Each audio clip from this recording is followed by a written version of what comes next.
Hi, welcome to Minute with Maxwell. I'm going to talk to you about Les Parrott, who had a tremendous influence on my life. My name is John. I'm glad you're here. I'm talking about the top 10 influencers in my life. Les Parrott was one of them. He mentored me when I was in my 20s and 30s, and I looked up to him because he was one of the few people that I really knew that was an author that wrote books.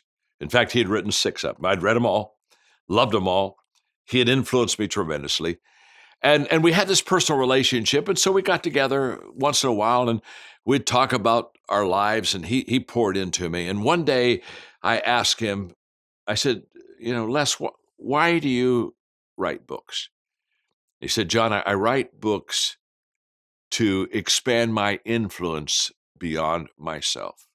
He said, you see, when I write a book, it's going to touch people I'll never see, that I'll never touch, that they'll never know me personally, they'll never hear me speak, but it's to expand my influence. I'm talking about the top 10 influencers in my life, and Les Parrott was the one who basically taught me about how to expand your influence, because as a kid, I'm listening to him, and I said, then I'm going to write books. The moment I decided to write books was not because I wanted to write books. It was because I wanted to expand my influence. The only reason I wrote books was because I wanted to expand my influence.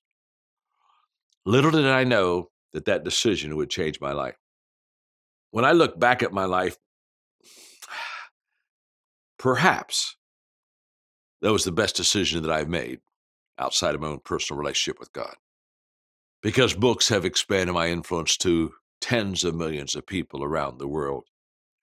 And every day, yesterday I was up at our place up in North Carolina, and I was doing my swim, and I got to the end of the pool, and I looked up, and there was this guy just kind of kneeling there, and I could tell he was waiting to talk to me because he was right in front of me, and I said hi, and he introduced himself, and he told me where he was from, and he was a leader, and then he said, I just had to stop. He said, I know I'm stopping you swimming, but you just have to know how much your books have influenced my life. And he began to talk to me about the books, and I hear it constantly. And I think back of my conversation with Les Parrott, and what he said to me that day changed my whole direction. I never had a desire to write a book. I never had a desire to be an author, but I had a desire to expand my influence. And so therefore that became my channel, my vehicle. So thank you, Les. Wow, that comment changed my life. I'm glad you're with me today on Minute with Maxwell.